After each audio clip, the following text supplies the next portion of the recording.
Alright. Just getting out of bed.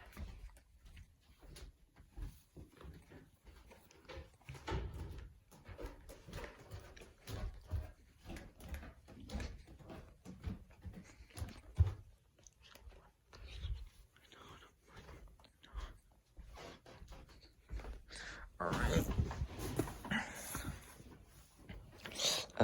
One night stand, Lou x Jeff one shot. There's only 2 chapters. One shot.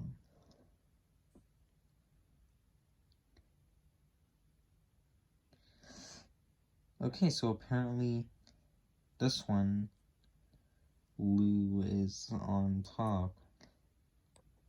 But that's stupid. Why not Jeff?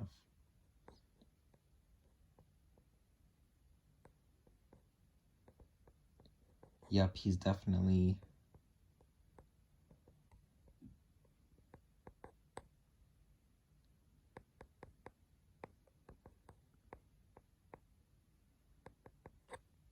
Okay, let's read this.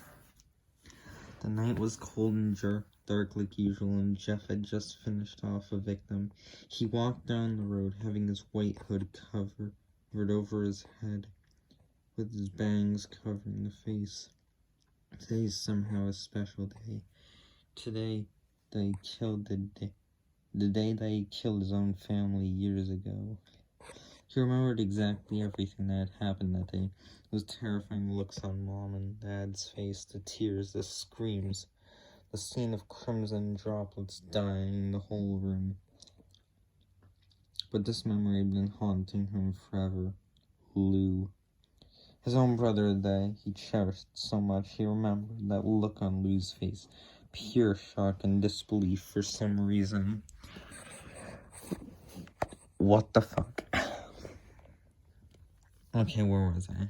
Pure shock and some reason. And disbelief. For some reason, at that moment, a side of him wanted to burst in cheers and apologize to Lou, but on the other half, which was stronger, had took control. He remembered stabbing Lou so hard, carving smiles on his face, and laughing like a maniac, seeing blood splattered everywhere.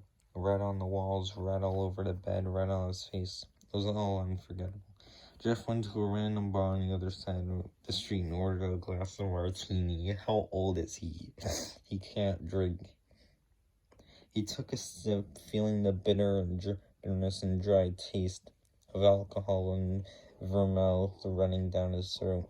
Every time Lou's face appeared in his mind, he'd take another sip, sips after sips, but Lou's still there, looking at him with his fearful eyes, and eventually he got a little tipsy.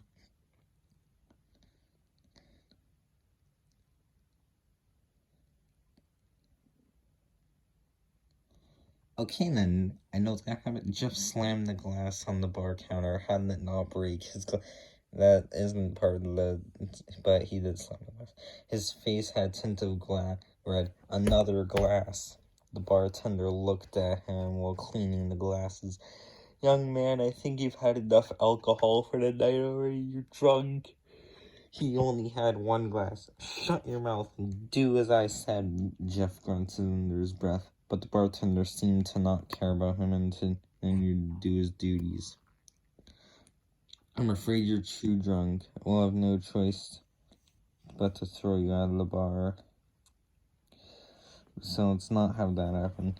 You'll regret it if you don't, you little pitiful ass, he said, gripping his hands.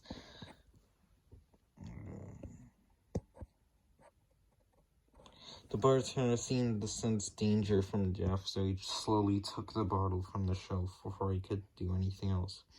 Jeff snatched it away and took a big gulp. Soon he got drunk, heavily drunk. H. That's how I'm gonna say that from now on.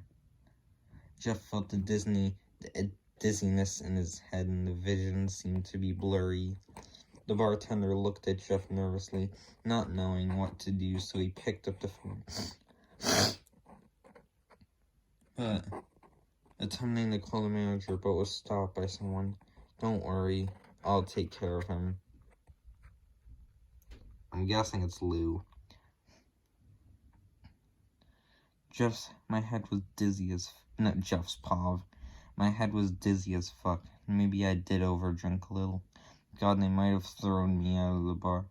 Or I might as well be laying down on the ground by now. But why is the ground so comfy? I immediately opened my eyes. This isn't outside of the bar. Where am I? Jeff found himself laying on a couch in the living room. But what house?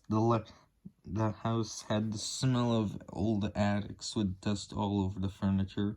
The wooden shelves were somehow damaged. The pieces of wood were all over the floor. Looks like he's in an abandoned house. But why does the house seem so familiar?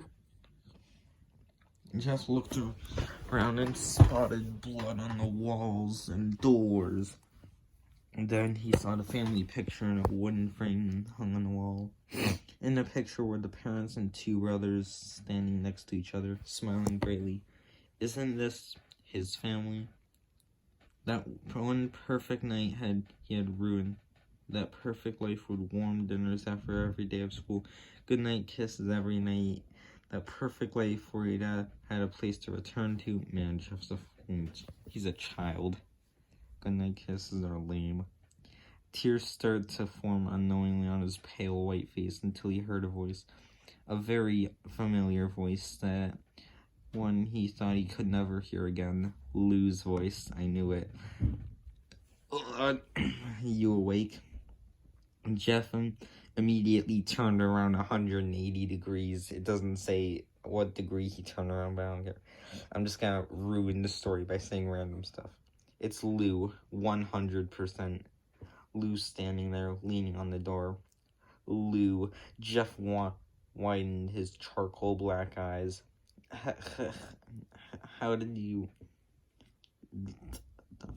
Lou chuckled a bit, and then went to sit next to Jeff. You know what, brother? I had to admit those wounds hurt as fuck, and they still do. Lou's emerald green eyes sparkled in the darkness. Jeff was lost of words. His whole body started trembling. Well, now that you're here, I'll have to suffer the pain you made me suffer, brother. Lou gave an evil smile as he leaned towards Jeff. Jeff instinctively leaned back, but ended up falling on the couch. Lou, listen. I know I shouldn't have done that, but shh.